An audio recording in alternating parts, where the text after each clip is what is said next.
There is a moment in every thoughtful life when a quiet unease begins to rise from beneath the surface of daily routine. A person may appear outwardly successful, disciplined, capable, yet inwardly a question stirs.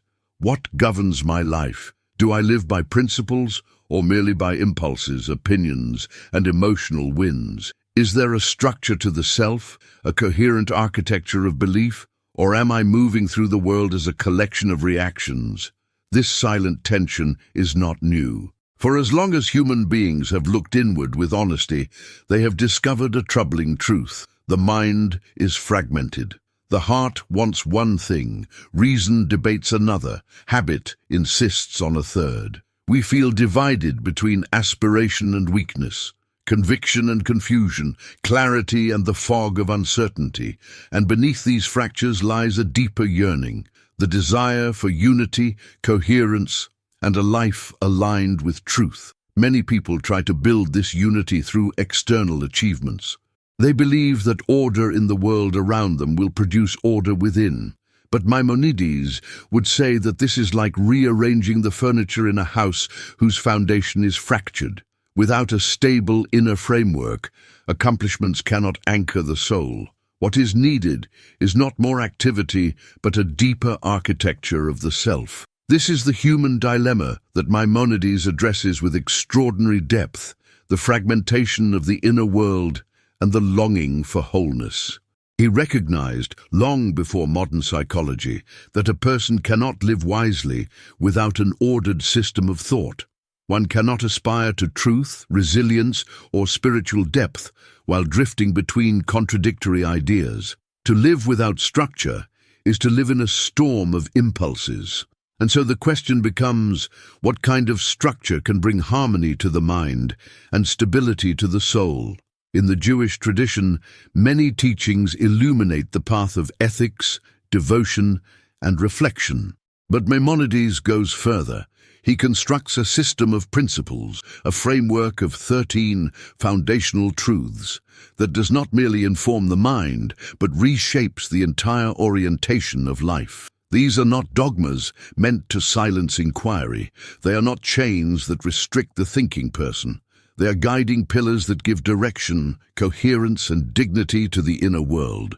Maimonides understood that belief, to be sincere and transformative, must be rooted in understanding. A principle is not a command to agree, it is an invitation to contemplate. The need for such principles arises from a universal reality. Human beings are meaning-seeking creatures living in a world filled with complexity. Anyone who looks honestly at existence encounters mysteries that neither science nor philosophy can fully dissolve. We long for certainty, but live in a landscape of shifting perspectives. We search for truth, but often settle for convenience. We want to feel grounded, but are easily pulled by emotion, distraction, and the need for validation. The 13 principles of Maimonides address this profound instability. They do not eliminate uncertainty or shield a person from the complexities of life. Rather, they serve as a compass, an inner orientation that keeps the soul from drifting without purpose. They remind us that clarity is possible, that truth is not beyond reach, and that the mind can be lifted above the turbulence of daily experience. At the heart of the human dilemma lies another subtle tension, the conflict between autonomy and guidance. We want to think for ourselves, yet we know that wisdom does not emerge from the mind in isolation. The untrained intellect relies on impressions. The undisciplined heart confuses desire with truth. Maimonides saw that human beings need principles not to limit their freedom, but to elevate it. A principle is not a boundary, but a foundation. It gives the mind a place to stand, enabling it to reach higher. This is why Maimonides does not give us a random collection of beliefs. He gives us a structure, a conceptual architecture that reflects the deepest realities of existence. His 13 principles begin with the nature of God, move through the nature of revelation, and conclude with the destiny of the soul. In doing so, he builds a ladder from knowledge to meaning, from understanding to purpose. The modern world, for all its innovation and enlightenment, often leaves the human soul without such grounding. People are encouraged to build their identity on personal preference, shifting values, or emotional impulse. But an identity without structure cannot bear the weight of existence. It collapses the moment life becomes difficult.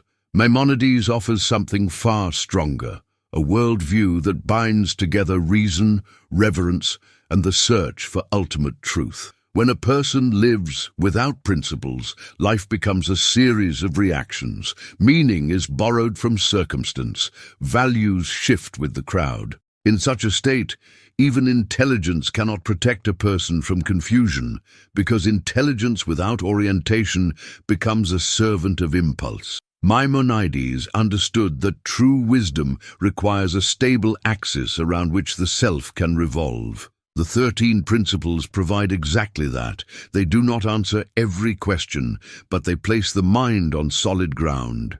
They allow a person to see the world not as a chaotic sequence of events, but as an intelligible structure in which purpose, dignity, and responsibility are rooted in reality itself. They give coherence to identity and clarity to moral life. They transform belief from an inherited habit into a conscious, thoughtful commitment.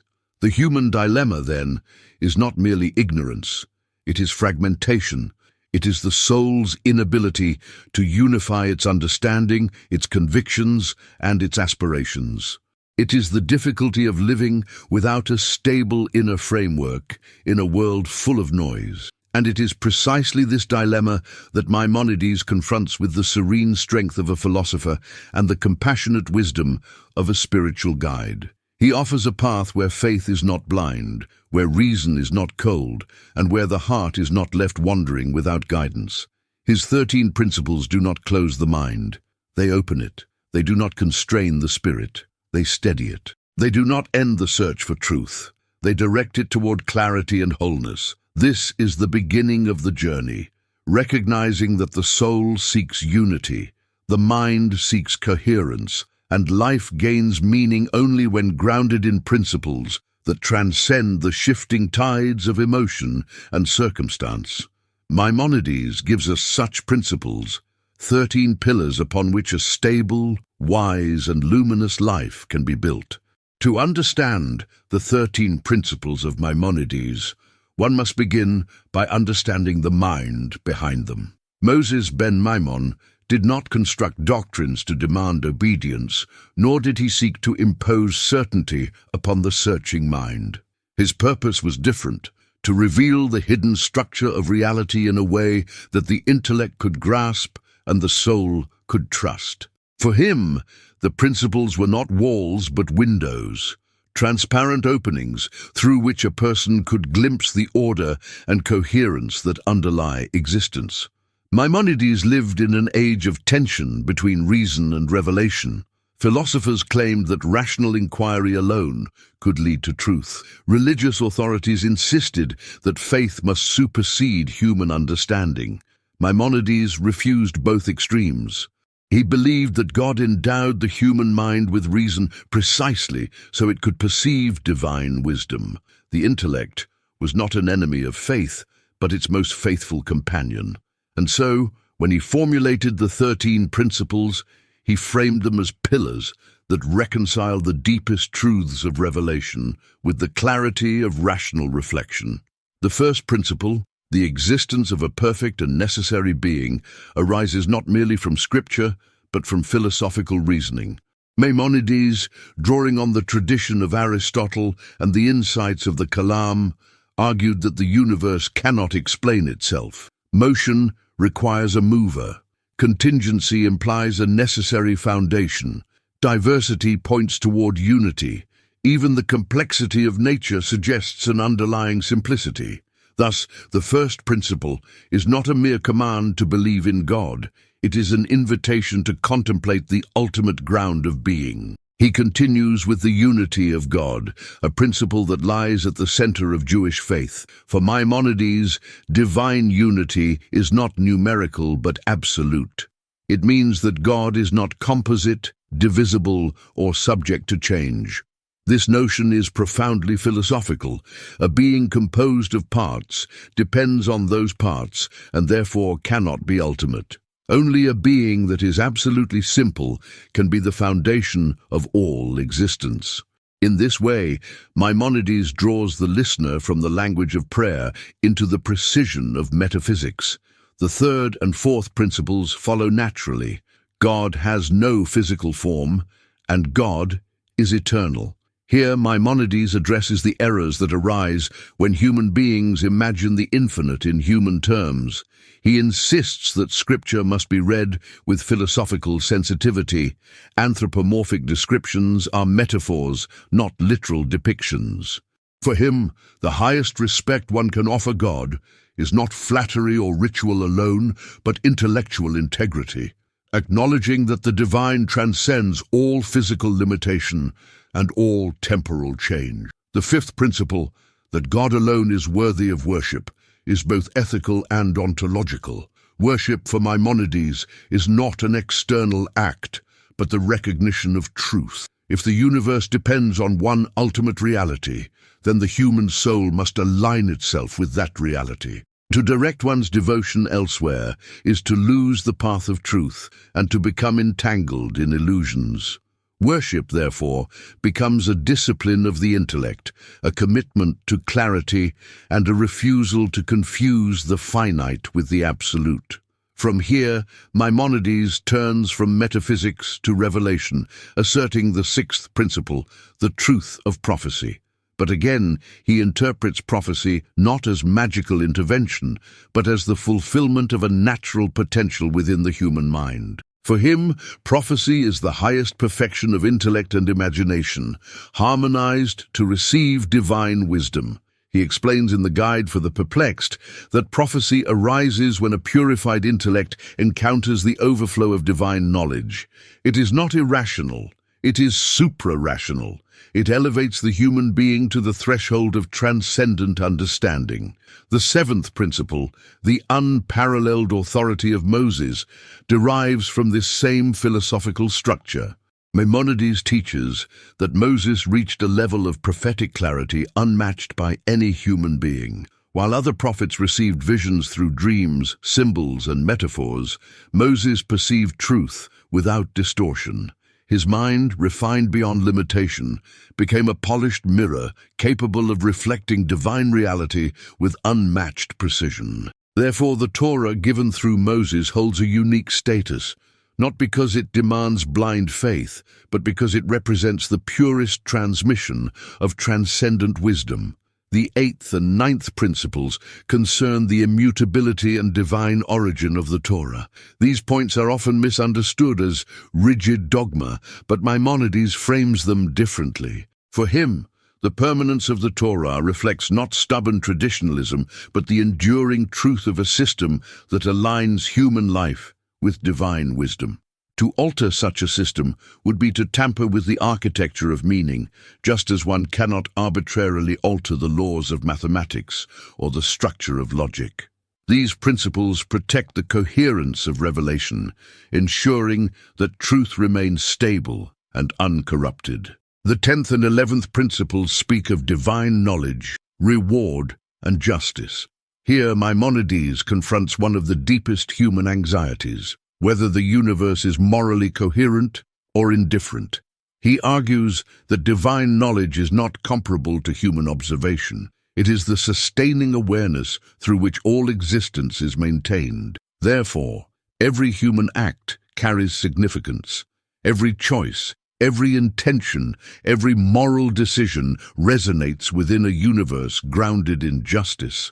Reward and punishment for Maimonides are not external prizes and penalties, but the natural consequences of aligning or misaligning one's soul with truth. Finally, the 12th and 13th principles turn toward the future, the coming of the Messiah and the resurrection of the dead. These are not escapist fantasies, but profound affirmations that history has direction and that the individual soul transcends physical limitation. Maimonides teaches that the ultimate purpose of creation is not chaos or despair, but the elevation of humanity into wisdom, justice, and harmony. These principles anchor hope not in wishful thinking, but in the conviction that reality itself moves toward completion. Taken together, the 13 principles reflect Maimonides' genius for synthesis. He weaves metaphysics, ethics, revelation, and eschatology into a unified structure of understanding. He refuses the fragmentation that plagues the human mind. Instead, he constructs a worldview in which reason illuminates faith, and faith inspires reason. In this synthesis, the human being is not a passive believer, but an active seeker, invited to ascend from confusion to clarity. For Maimonides, the 13 principles are not a checklist, but a map of the cosmos and the soul. They reveal the relationship between the human intellect and the divine source of all being. They guide the seeker from the foundation of existence to the purpose of life, and they show that truth is not a collection of isolated ideas, but an interconnected whole. This is the heart of Maimonides' perspective, that the world is intelligible, the soul is capable of wisdom, and the human being is invited into a relationship with the ultimate that is grounded in both reason and reverence. The 13 principles, therefore, become not only the structure of belief, but the architecture of a life shaped by clarity, integrity, and enduring purpose. When examining the 13 principles of Maimonides, one may be tempted to view them as a list of theological positions. But this would miss their true purpose. They are not designed merely to instruct the mind. They are intended to transform the soul. For Maimonides, belief is not an abstract declaration. It is an inner orientation that reshapes awareness, harmonizes the self, and draws the human being closer to the ultimate truth. In this sense, the 13 principles form not only a philosophical framework, but a path of spiritual unity. The heart of Maimonides' synthesis lies in the idea that understanding leads to love. Knowledge is not cold, detached, or merely analytical. When applied to divine truth, knowledge ignites the deepest devotion. This is why Maimonides writes that the highest form of worship is the contemplation of God. When the intellect grasps even a fraction of the divine wisdom present in the structure of reality, the soul awakens to a love that is not emotional volatility, but clear-seeing reverence. This love arises not from imagination, but from truth. The first step in this synthesis is intellectual clarity. The human mind, scattered by habit and emotion, seeks unity.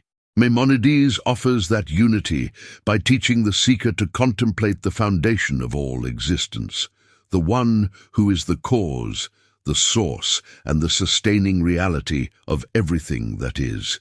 When a person understands that the universe is not a collection of unrelated events, but an ordered and purposeful creation, the soul finds rest, confusion dissolves, anxiety softens, a sense of coherence begins to take shape. But Maimonides does not stop with the intellect.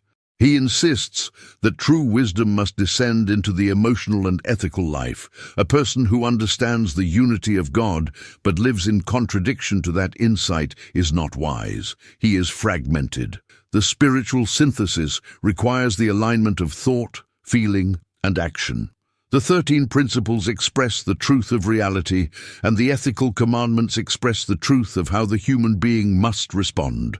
Knowledge becomes devotion when it guides behavior toward integrity, compassion, humility, and balance. It is here that the beauty of Maimonides' system shines most clearly. The principles lift the mind toward the heights of metaphysics, yet they remain anchored in the responsibilities of daily life. They invite the human being to contemplate eternity, yet they insist on concrete moral discipline. They open vast intellectual horizons, yet they demand emotional refinement. This unity of theory and practice is the essence of Maimonides' vision. The soul must be whole, and wholeness requires integration. Central to this integration is the doctrine of divine unity. When a person reflects on the absolute oneness of God, he realizes that fragmentation is an illusion. There is no existence outside the divine reality. Everything is rooted in the same ultimate source. This insight subtly transforms the inner world. It reveals that human conflicts, fears, and attachments often arise from perceiving life as disconnected fragments. When the mind rests in unity, the soul becomes calm, steady, and capable of seeing through the disguises of the ego. The spiritual synthesis becomes even deeper when Maimonides explains the nature of prophecy. Here he reveals the extraordinary potential of the human being. Prophecy is not a supernatural interruption of nature, but the highest perfection of it. When the intellect and imagination are purified, disciplined, and harmonized, the mind becomes capable of receiving divine wisdom directly. This teaches that the human being is not a passive creature confined to instinct, but a vessel capable of extraordinary refinement. The spiritual life is therefore not escape, but elevation. The ethical implications of this are profound. If the human mind is capable of such heights, then the cultivation of character becomes a sacred responsibility. Maimonides teaches that ethical virtues clear the path for intellectual and spiritual ascent. Anger, greed, arrogance, and indulgence cloud the mind. They disrupt clarity and distort perception. By walking the path of moderation, the golden mean, a person creates inner harmony that parallels the metaphysical harmony of creation. Ethics, then, are not merely social duties, they are spiritual conditions. This harmony extends to Maimonides' understanding of divine justice. He rejects the idea of reward and punishment as arbitrary decrees. Instead, he sees them as the natural consequences of alignment or misalignment with truth. When the soul acts in accordance with reality, it experiences clarity, strength, and elevation. When it acts against truth, it experiences confusion, instability, and inner conflict. Divine justice, in this sense, is woven into the fabric of existence. It is not imposed from outside, but arises from the nature of the soul itself. In the final principles, those concerning the Messiah and the resurrection, Maimonides completes the synthesis by uniting individual spiritual growth with the destiny of humanity. The Messianic age represents the culmination of moral and intellectual refinement on a collective scale. It is the vision of a world governed by justice, understanding, and peace. The resurrection symbolizes the triumph of life over the limitations of physical existence. These teachings remind the seeker that spiritual growth is not limited to personal improvement, but contributes to the unfolding of a larger cosmic purpose. Thus, the 13 principles are far more than topics of belief. They form a living system in which metaphysics, ethics, psychology, and spiritual aspiration converge. They offer a path in which the intellect searches for truth, the heart learns to love that truth, and the body acts in harmony with it. This is the unity Maimonides sought, the synthesis of knowing, being, and doing. At the deepest level, the spiritual synthesis can be summarized as the transformation of knowledge into love. When the mind perceives the order of creation, when it understands the wisdom embedded in reality, when it recognizes the presence of the divine in all that exists, the soul cannot remain unmoved. It longs to draw nearer.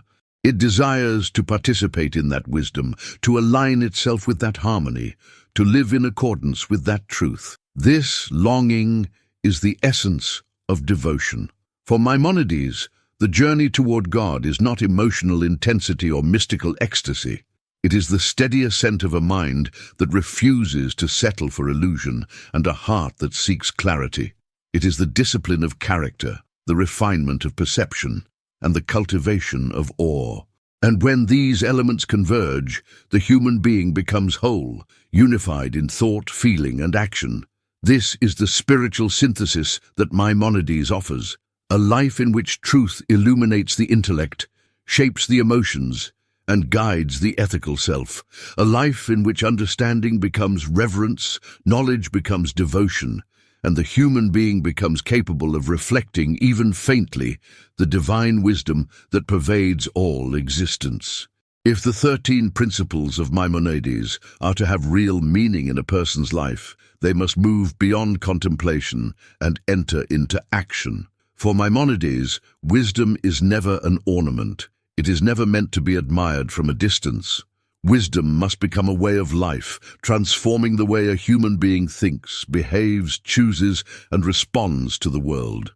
The true measure of understanding is how it shapes character. And so the question becomes, how does one live these principles? How does the architecture of belief become the architecture of a life? The starting point is clarity. In a world saturated with noise and distraction, the human mind easily loses its sense of direction. Maimonides teaches that one must begin by establishing an inner foundation, a steady awareness that existence has purpose and structure. This does not require grand proclamations or dramatic spiritual awakenings. It requires a quiet commitment to orient one's life toward truth. A person who begins the day remembering that reality is grounded in a single transcendent source approaches life with greater stability and equilibrium. The first principle thus becomes a practice, grounding the self in awareness of the One. From this foundation flows the discipline of moderation. Maimonides places great emphasis on the golden mean because he understood that emotional imbalance clouds perception. If a person is ruled by anger, desire, pride, or fear, the intellect becomes compromised. Truth becomes difficult to see. The 13 principles cannot be lived by a mind distorted by extremes. Thus, Maimonides instructs the seeker to cultivate virtuous habits: patience, humility, generosity, restraint, courage, and kindness. These are not merely moral traits but conditions of clarity. They transform the inner world into a vessel capable of holding wisdom. Another practical dimension of the principles lies in the pursuit of knowledge. Maimonides insists that the love of God is proportional to the understanding of God's works. One cannot love what one does not know. Therefore, learning becomes a sacred practice. It is not confined to religious study, but extends to the exploration of nature, science, philosophy, and the workings of the human heart. Every pursuit that reveals the order of creation becomes an act of devotion. In this way, the intellectual life is not separated from the spiritual life. It becomes its foundation. The discipline of thought must also be accompanied by the discipline of speech. Maimonides warns that careless words scatter the soul's energy. Gossip, exaggeration, impulsive criticism, and idle talk weaken the mind and dull spiritual sensitivity. To live the principles is to speak with precision, honesty, and restraint. It is to recognize that words shape perception, refine the intellect, and influence the heart. Speech becomes a form of ethical practice, an expression of inner order. One of the most transformative applications of Maimonides' teachings is the cultivation of humility. This humility is not self-negation, but an accurate perception of one's place in the vast order of creation. It arises from recognizing the grandeur of existence and the limits of human understanding. When a person grasps the magnitude of what remains unknown, pride dissolves. Humility opens the mind to learning and opens the heart to reverence.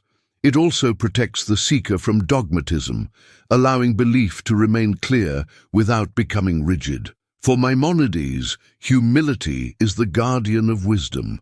The principles also guide the way one responds to difficulty.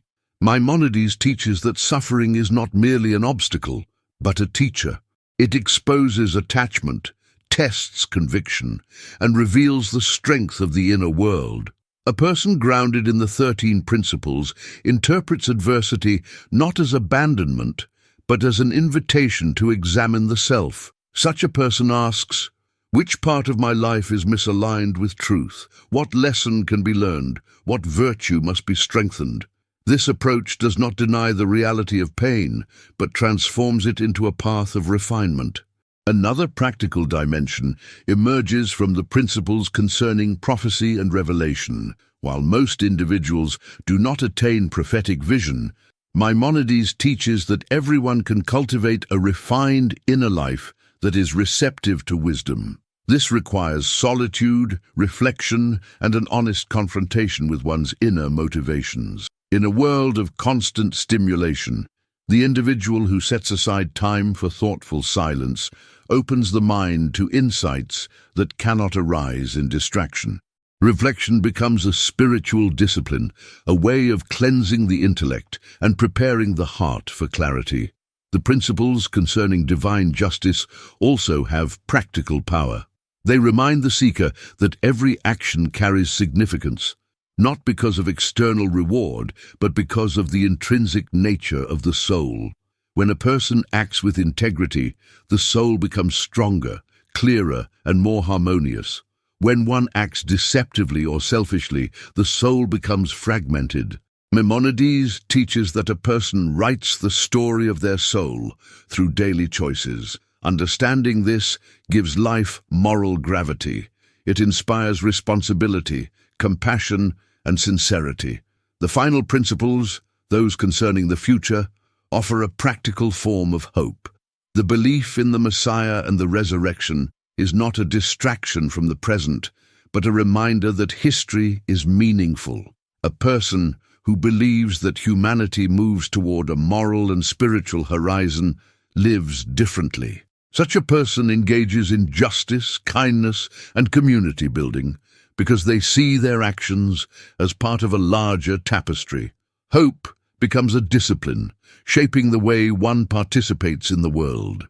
But perhaps the most important practical application lies in the cultivation of a unified self. The 13 principles invite the seeker to align thought, emotion, and behavior with truth. This alignment does not occur overnight. It requires daily practice, honest introspection, and a willingness to confront one's weaknesses. Maimonides teaches that the soul grows gradually through consistent effort. Each day becomes an opportunity to refine the intellect, elevate the heart, and strengthen the will. This slow and steady ascent is the true path to wisdom. The greatest danger, Maimonides warns, is complacency. When a person believes they already understand, growth stops. When one becomes attached to habit, the mind becomes dull. The seeker must remain curious, humble, and committed to learning. The 13 principles are not a destination, but a compass. They guide the soul through the shifting landscapes of life. They illuminate the path when confusion arises. They steady the heart when doubt threatens. They remind the individual that truth is both transcendent and accessible. To live these principles is ultimately to live with purpose. It is to recognize that each moment carries the possibility of elevation. It is to understand that wisdom is not separate from daily responsibility, but expressed through it. When one speaks with care, acts with integrity, seeks knowledge, cultivates moderation, practices humility, and aligns the self with truth, the presence of the divine becomes perceptible in the ordinary rhythm of life. This is the practical legacy of Maimonides, a vision of a human being who is whole, balanced, and awakened. A person whose beliefs are not abstractions, but living forces that shape conduct and character.